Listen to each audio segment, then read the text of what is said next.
Today, I come to the Senate floor to discuss the issue of for-profit colleges.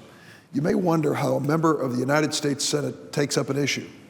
This came to my attention when a young woman in Chicago, Illinois, contacted our office and told her story. She was a conscientious young woman who wanted a college education. And having graduated high school, she shopped around on the internet and she found the degree that she wanted. It was a degree in law enforcement offered by Westwood College. Westwood is a for-profit college based in Colorado. She enrolled in Westwood, and 5 years later, 5 years of classes later, she got her diploma from Westwood in law enforcement. She took it to every law enforcement agency in the Chicagoland area, and they said, "Young lady, this is not a real college. This is one of those for-profit Westwood colleges. We don't recognize your degree." Well, she'd go to another place and get the same reaction.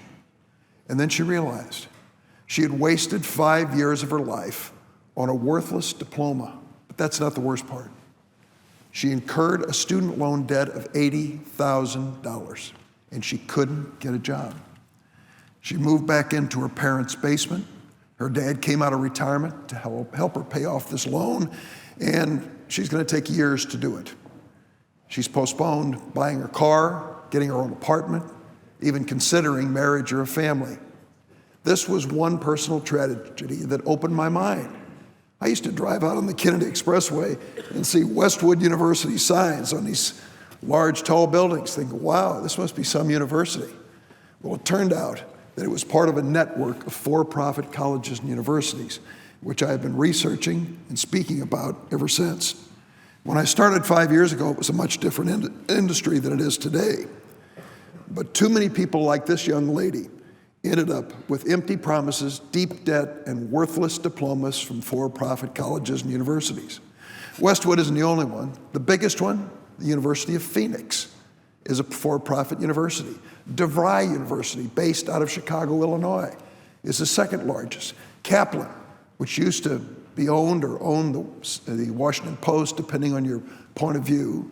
ITT, Le Cordon Bleu. These are names which young people know right off the bat because they're inundated with advertising from for-profit schools. And they think, and their parents think, these are real schools. It's worth my time. It's worth the debt to me and my family to pursue a degree. Well, I can tell you 5 years ago, this industry was at its heyday. Enrollment and profits were sky high. They were a favorite of Wall Street investors. Between 1998 and 2008, enrollment at for-profit colleges exploded by 225%. By 2010, total enrollment in these for-profit schools reached 2.4 million. When the former chairman of the Help Committee, Senator Tom Harkin of Iowa, released a report on the industry in 2012, they'd grown to take an incredible share, $32 billion in federal taxpayers' dollars, 25% of all the federal aid to education, despite the fact they had 10% of the students. They were at that point taking 25% of the federal aid. Why? They're so expensive.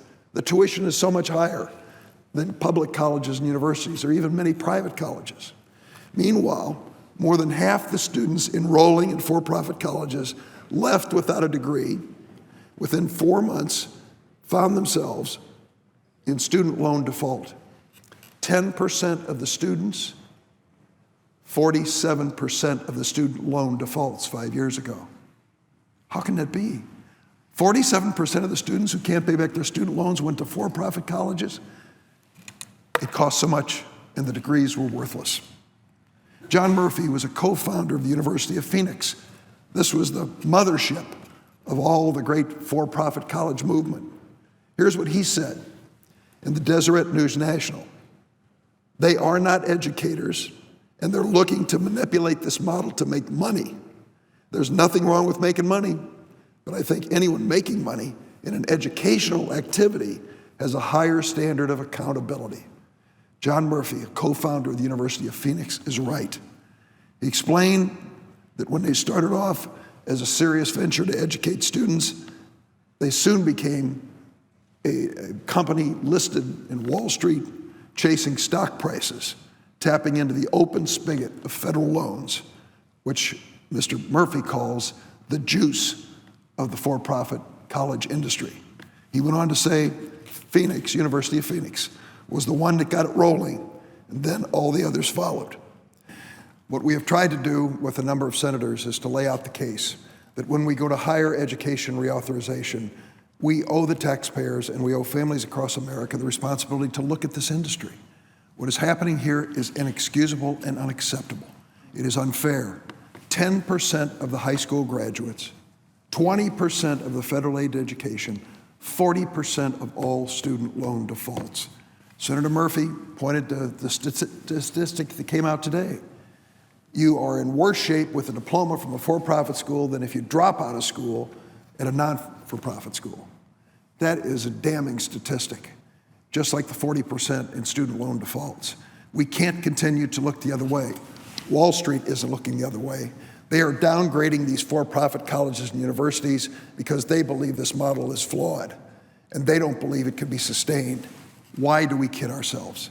Let us apply standards across higher education, standards that are fair to students, fair to families, and fair to the schools, to say to them, this is what we expect at a minimum if you're going to offer higher education to the students across America.